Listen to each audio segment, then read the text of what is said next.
Hey, Shawn Saylor with Meridian Realty, Saylor and Associates.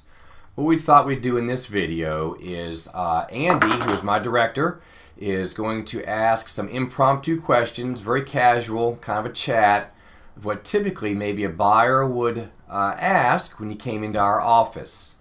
There's some interest, not sure yet if this is a good time, and I'm going to let Andy just free will and ask whatever questions comes to his mind that he sincerely thinks would be important for him if he was going to buy a home. All right, Andy, fire away. All right, Sean, I'm a first-time home buyer, so I really want to know what are the first steps I should take. I'm assuming that there are multiple steps, but how do I start off? Yeah, well, let's start off by deciding what do you want in your home. How are you going to use it? Is this going to be for you and your family to enjoy, or are you trying to take advantage of maybe a buyer's market and have an investment vehicle? Which way do you want to use? Probably more towards the investment, maybe live in it for a few years even. Okay. So probably that route. Okay, so you're really hoping you can get a rental property. The next thing I believe I would do is think about, where am I most comfortable? Do I want to buy maybe a quadruplex and have 4 tenants in one unit that's easy to monitor and easy to watch, but has its own areas that could be tricky? Or maybe a single family home that if you did get in a pinch and you had to sell it, single family homes are by far the easiest thing to sell and get out from under. Yeah, more towards a single family. Single family home. So you're looking to have a home as an investment for rental property and then single family. Now, here comes kind of the big question. This will be a big determination in how we select a home. Do you have any experience in renovating or remodeling a home? None whatsoever. None whatsoever. So what we'd have to do is find an opportunity for you that would be a reasonable value but would not require a lot of time or energy or effort to renovate and remodel and get it back into a rentable condition. So what probably we're going to be looking at for you would be a smaller single-family ranch home. You can rent a ranch house out easier than any other type of home.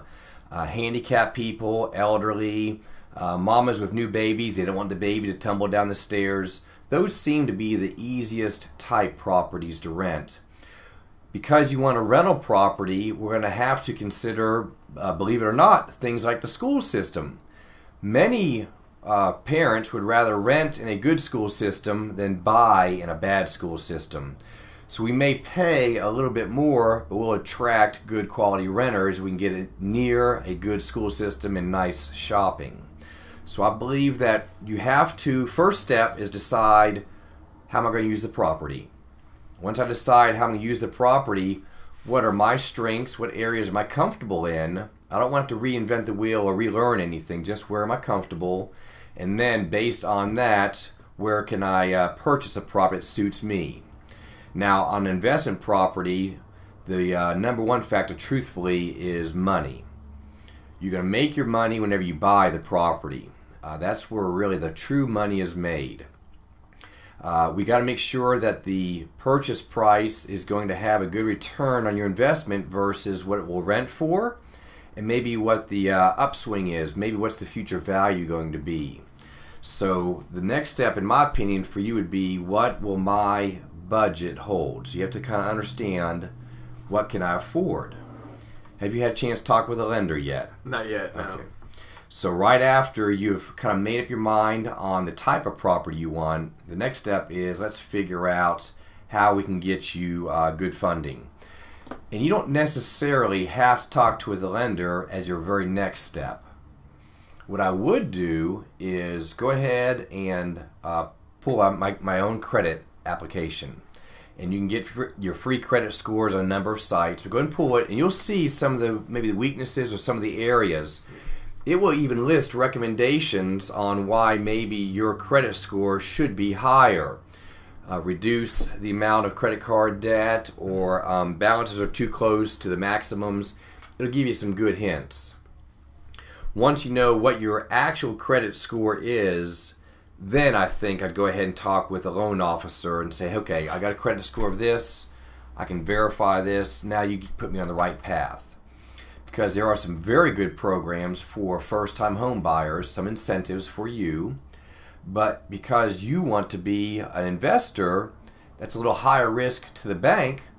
There's going to be a little extra cost on your loan for that. You're going to pay either a higher interest rate or maybe a little bit more cost to secure the loan.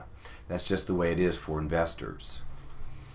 What you got next? I see a lot of homes online, and I'm looking at all these and everything, but there's got to be some catch to it. What are the pros and cons of looking at houses online? Good point about there's got to be some catch to it. The pros I'm searching online is you can cover a whole lot of ground, and you can cover it anonymously. You don't have to contact that agent and get more information. It does give you a very good idea of what you can buy in the market for that price. The cons, unfortunately, are many times that information is not accurate. The home is already sold and closed, but it was not updated. That home is not on the market. There's been either an increase or a decrease in the property list price. A lot changes that people just don't seem to get around to online. What I would do is do a blend, I think. I would probably have a local realtor. I'd interview 3, find one that you are personally comfortable with. Most realtors use very, very similar systems. I don't have a far superior way of finding a home than my other competitors, other than my own tenacity and my own work ethic. So if you find an agent that you feel good about, they'll have very likely the same tools that everyone else does. And then you can tell them, Andy, this is what I want. I want 1,000 square foot, good school system, $80,000 ranch. I want it to be no older than 2000 or 2001. I don't want to deal with lead-based paint issues or replacing cast iron plumbing, any of that. And then they'll put you on a drip campaign. And that campaign will just scan and search the internet for you. And when a house comes up that suits your description, it'll send you an email and say, hey, this is kind of what you were looking for.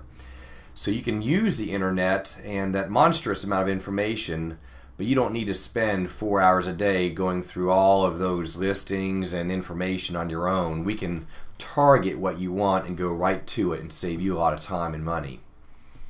Yeah, that sounds a lot easier. I think for the questions, that's all I had right now. Great. I appreciate it. Shawn Saylor, Meridian Realty, Saylor & Associates. Call me anytime, 770-719-9150. Thanks.